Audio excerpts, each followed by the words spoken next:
You guys, if you think God can't turn your lemons into lemonade, you're wrong.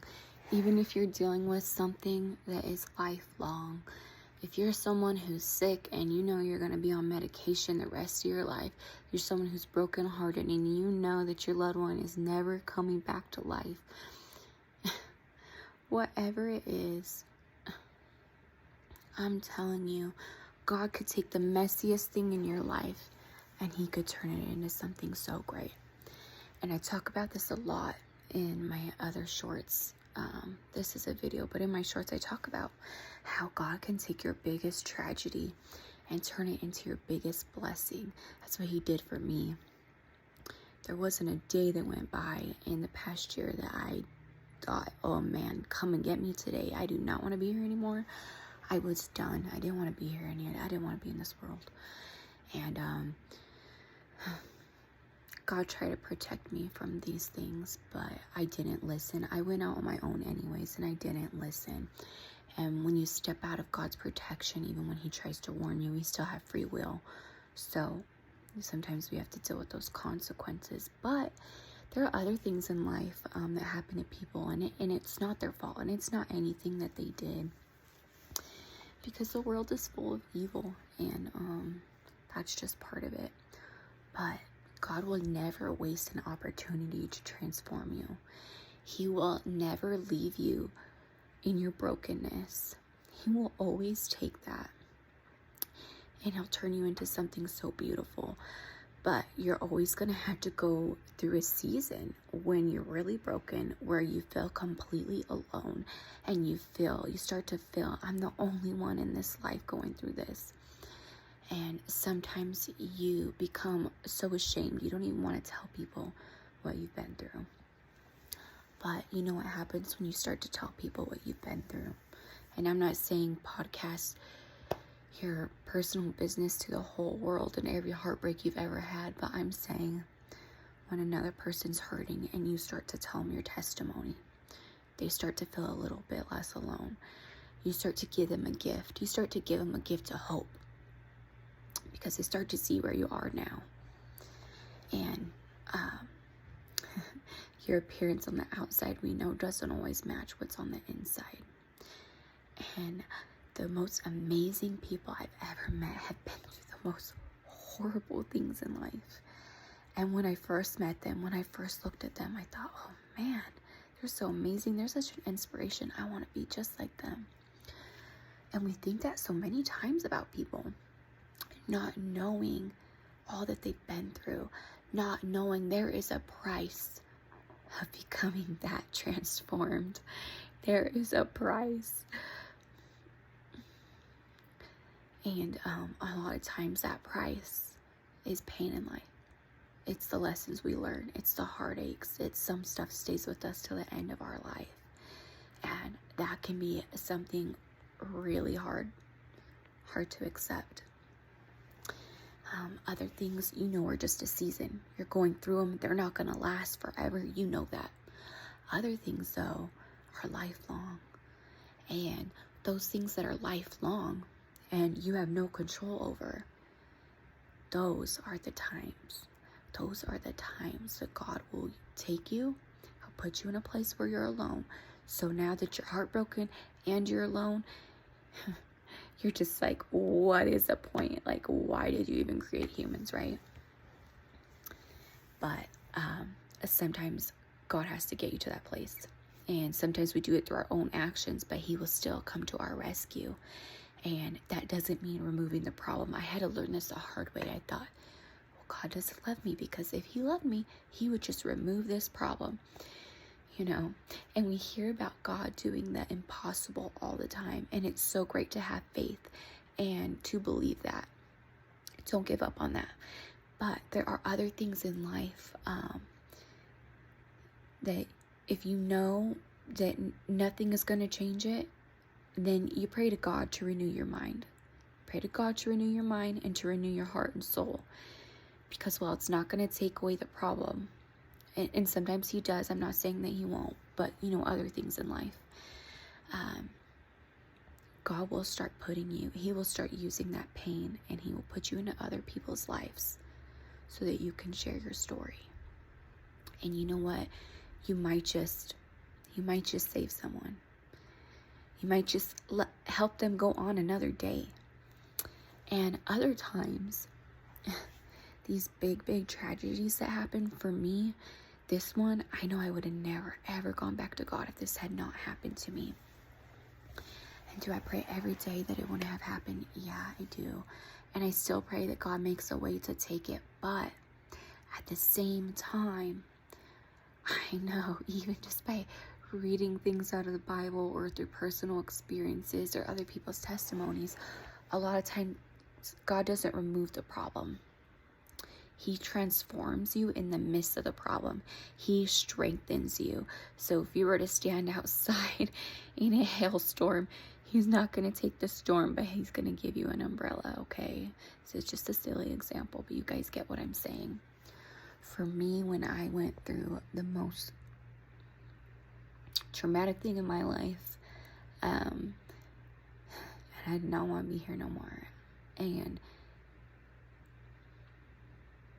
it put me in a place of brokenness to where I had to reach out to God constantly throughout the day and say, God, I'm not doing good. Please come and get me. God, I'm not doing good. Please give me the strength to get through to tomorrow. Or so all these times when I'd call upon him, I was constantly seeking him and searching for him. And I'm just going to be totally transparent, but a lot of times in life, when our life is good, when we have someone in our life that we think we love or that we do love, we have someone in, we have a good job, or we're taken care of, or whatever it is that you classify as, I'm sorry guys, I'm nervous, so my words are everywhere. I get really nervous making these videos, but I know God wants me to share this, so that's why I'm doing it. But sometimes, you could be in a good place where you're not struggling in life. You're not in a season of struggle. Your bills are paid, and yeah, maybe you're not rich, you don't make the most money, but your needs are met, your bills are paid, you have somebody you love to come home to, you have a happy family, you have hobbies that you love, your favorite TV shows are out. These are little things that you like in life, or whatever it is that you felt was important at that moment in your life. You reach a place of being content. And the problem with being content like that is that we don't feel the need to search for God because we don't have a problem. We feel that all our needs are met.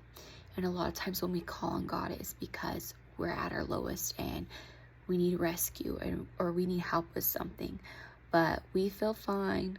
We feel content, so we don't need to call upon him because in our mind we have everything we need. So when you get to a place of brokenness, thank God for that.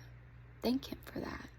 Thank him in your suffering, because he's really doing something that sometimes our minds can't even fathom. He's really taking us to a place of salvation. Right before this traumatic event happened in my life, which I still probably cry about at least a couple times a week, I was praying to God because I was raised in church, but when I turned 13, I never went back to church, and my parents divorced when I was 9. And it was a whole huge mess. There is so much I could get into, but I'm not going to do that in this video. I'm just telling you guys the short of it. So when I went out into the world, even as a teenager, and then when I became an adult, I started seeking attention and love from anyone who would give it to me, because I didn't have that when I needed it. I didn't have that from my parents when I needed it. And so when I got older, I would just latch on to people who I felt safe with, who made me feel safe, who made me feel provided for. And if you're growing up in a household of lack, especially of basic necessities like food, clothing, whatever it is. And the most important thing, love and attention. You're going to grow up as an adult, and you're going to go searching for these things in people. And you just might find someone who makes you feel safe and secure and provides these things. And instead of doing the hard work in healing and seeking out God and praying to Him for healing and having Him transform us, we seek out other people. And a problem with that is when we seek out other people, we put all our happiness on them, right? And then we become in a place of being content and being content in our environment and with those people. So, sorry I was hearing noises, but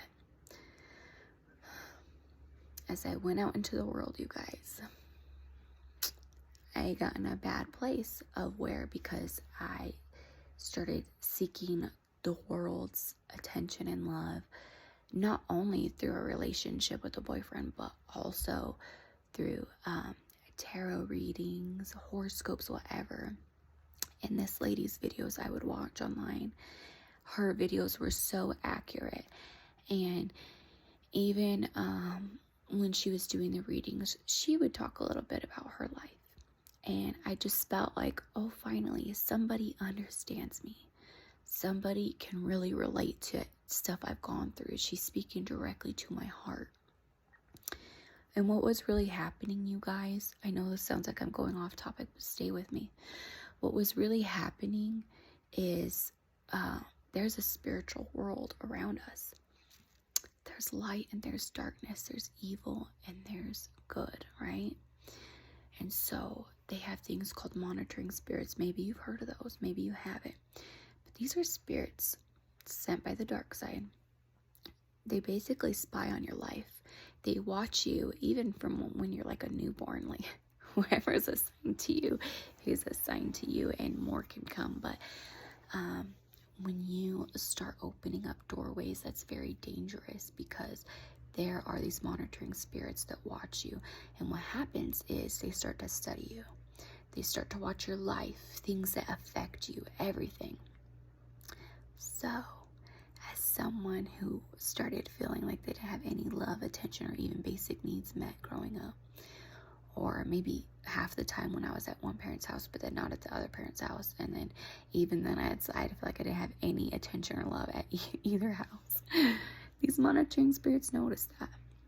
Okay, so when I started watching her videos, and she started saying all these things, and I felt like it was very relatable, right? Because she knew she was channeling demonic spirits. And she knew because the monitoring spirits were giving her the information. And when people channel monitoring spirits like that, they know exactly what to say to you to pull on your heartstrings. They know exactly how to reel you in. And when you start seeking outside validation of love and attention, like I said, it could even be through like spiritual readings, because you're hurting so bad inside. You need to feel that you're hurt. You need to feel that someone understands you, they love you, they care about you, they know what you're going through. And this is one of the biggest ways that the devil sucks people in. He uses people's brokenness and reels them into the darkness. And it even says in the Bible that he portrays himself as a being of light, right? If someone's coming to you and they're like, oh, I had this experience, or you've gone through this, I can just tell, and blah, blah, blah. And then they give you a little piece of life advice. You feel like they're coming from a good place. You don't recognize that as evil because it doesn't look as evil, right? This is a problem when we go out on our own and we get in a place of contentment, but we haven't done our healing inside. We haven't called on God to renew us, our mind, our spirit, our body. We start opening doors. When we start opening doors, oh man, it's game on. Let me tell you, you start opening your vessel for any and all attacks, and you are stepping outside of God's protection, and anything can happen to you.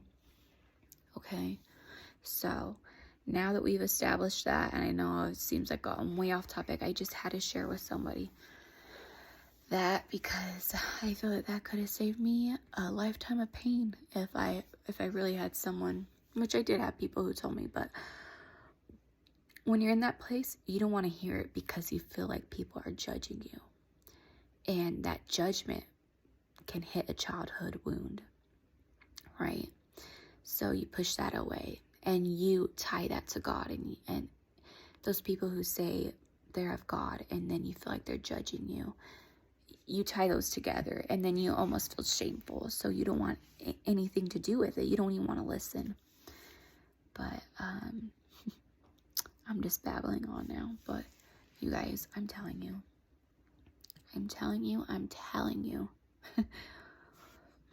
When you're suffering, this life seems like forever, right? But before you're suffering, when you're in a place of contentment, like, yeah, you have some childhood wounds and you're seeking outside validation and you're opening those doors, everything seems kind of okay, except for the occasional heartbreak that you're not even recognizing, the childhood trauma that you're not even addressing. Everything seems okay. But really, when you go out on your own and you find yourself in the brokenness of life and you're suffering, this life seems like forever. But when you're coasting on the contentness of life, everything seems fine. This life seems to go by pretty quick, right? But let me tell you guys, even if you're suffering, the years are gonna fly by. And when you're initially in those broken phases, it definitely does not feel like it. It does not feel like it at all. You feel like every minute of the day is like 10 days put together. And you know that saying, time heals all things. Yeah, time does help, but really the only person is God, okay? Should I say being? And you gotta call on Jesus' name to heal you. And when you do this and you go into prayer and you call out to God, it's not always an immediate thing. And I think that's where a lot of people give up in life.